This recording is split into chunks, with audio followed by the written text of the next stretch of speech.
आती है, अगर गूढ़ता इसमें नहीं है, गंभीरता इसमें नहीं है, तो मैं समझता हूँ वो शिक्षा व्यर्थ है।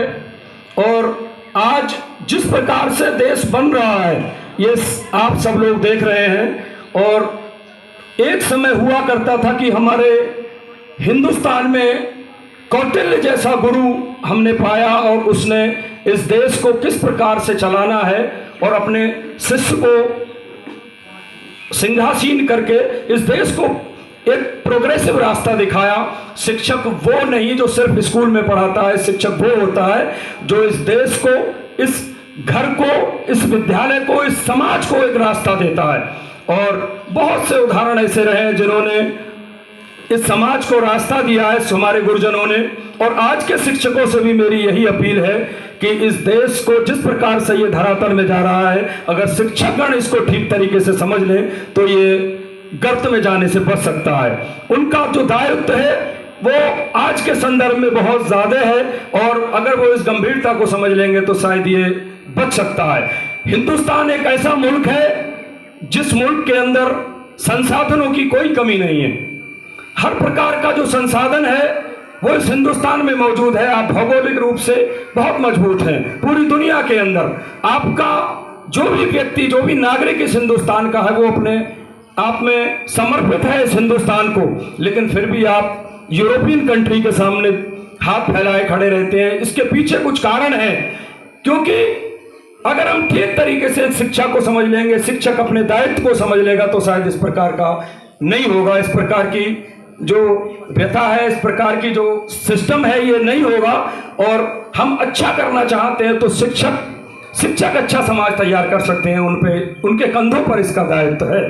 आज जिस प्रकार से हमारे जो सिस्टम है, हमारा जो लोकतंत्र है, सबसे पहले राजशाही हुआ करती थी। राजशाही में एक राजा हुआ करता था और वो व्यवस्था का संचालन करता था। लेकिन उसके बाद इंग्लैंड से इसकी शुरुआत, लोकतांत्रिक प्रणाली की शुरुआत होती है। और वहां दो प्रकार, जो बुद्धिजीवी वर्ग था, क्योंकि वहां सिर्फ एक ही पार्टी अस्तित्व में थी, कंजर्वेटिव पार्टी। जो कंजर्वेटिव पार्टी थी वो अमीरों का प्रतिनिधित्व किया करती थी और उसमें जो 92% जो रेशियो था वो गरीब और मझोले वर्ग का था। और उस मझोले वर्ग को अपने हक और हुकूक के लिए एक भीख सी मांगनी पड़ती थी, जो उनके जो पढ़े लिखे और शिक्षक समाज के ऊपर, विशेष रूप से जो फिलोसफर्स थे, डॉक्टर्स थे, वकील थे, जो पढ़ा लिखा समाज था, उसके ऊपर एक तमाचा था। उसके बाद वहां जो पढ़े लिखे और बुद्धिजीवी वर्ग थे वो खड़े हुए और उन्होंने एक आंदोलन चलाया। घर घर जाकर जो पढ़े लिखे लोग थे उनको उस आंदोलन से जोड़ा और उसके बाद वहां labour party of great Britain अस्तित्व में आई और उसके बाद उन बुद्धिजीवियों ने सरकार बनाई और उसके बाद इंग्लैंड दुनिया की सबसे बड़ी ताकत बना। क्योंकि और जो हमारे जो अमीर लोग थे वहां के, उन्होंने कंपनियां बाहर फैलाई हुई थी। उसका एक उदाहरण ईस्ट इंडिया कंपनी भी इस हिंदुस्तान में थी, जो पूरी दुनिया के अंदर उन्होंने व्यापार का एक स्ट्रक्चर बना रखा था जिससे वो इस गरीब का शोषण किया करते थे। और आज भी अगर हिंदुस्तान नहीं, पूरी दुनिया के अविकसित मुल्कों की अगर बात करें तो वहां ये 92% जो लोग हैं उनका शोषण हो रहा है। और इस प्राइवेट स्कूल एसोसिएशन के नीचे झंडे के तले जो लोग बैठे हुए हैं, विशेष रूप से प्राइवेट स्कूल संचालक, उनका भी शोषण जो है इसके तहत हो रहा है। ये व्यवस्था जिम्मेदार है इसके लिए। और जिस दिन शिक्षक एक अच्छा समाज बनाने में कामयाब होंगे, मैं ये समझता हूं एक अच्छा हिंदुस्तान बनेगा, एक अच्छा मुल्क आप पाएंगे।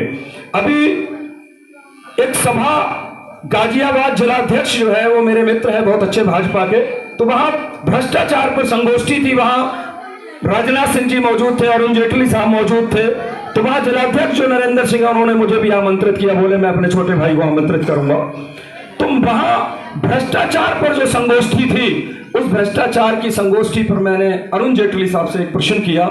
मैंने कहा वो कौन सा तबका है? वहां जाति की बात चल रही थी, धर्म की बात चल रही थी और चाटुकारिता वाले जो भाषण थे, जो शब्द थे वो मंच से कहे जा रहे थे। जो एक अच्छे और जो एक अच्छा आदमी होता है, संस्कारित आदमी होता है, एक नस्लदार आदमी होता है, उसके लिए ये बातें जो है डाइजेस्ट कर पाना अपने आप में एक दुरूह विषय है।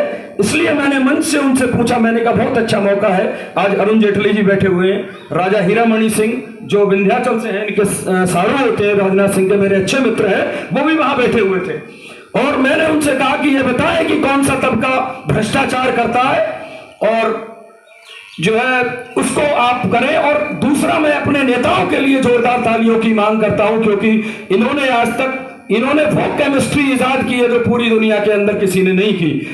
क्योंकि हमारा जो नेता है वो चंद दिनों में रपति हो जाता है। हमारा शिक्षक समाज बहुत जबरदस्त काम करता है, बहुत मेहनत करता है, शिक्षार्थी को पूरी मेहनत करता है, लेकिन उसके बावजूद भी वो उस कैटेगरी में नहीं जा पाता जिस कैटेगरी में चंद दिनों में नेता चला जाता है। ये मेरे दिमाग में एक प्रश्न था, तो मैंने अरुण जेटली जी से उस मौके पर ये पूछना उचित समझा। वो मेरा कुर्ता खींचने लगे, नरेंद्र सिंह जी जिलाध्यक्ष, कहने लगे कि भाई साहब ये बातें ये मंच पर करने की नहीं होती हैं। लेकिन मैंने कहा भाई हम भैंस का दूध पीते हैं और गांव में रहते हैं, और जो भैंस का दूध पीता है उसकी बुद्धि कैसी होती है आप जानते होंगे, इसको ज्यादा एक्सप्लेन करने की आवश्यकता नहीं है।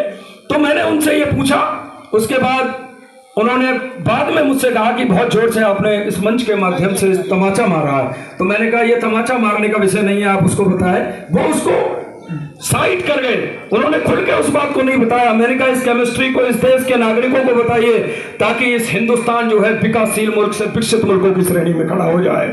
ये एक केमिस्ट्री है, आप इसको बताइए, देशवासियों को बताइए, ताकि हर आदमी जो है उस लेवल पे खड़ा हो सके, ये मुल्क जो है विकसित हो सके।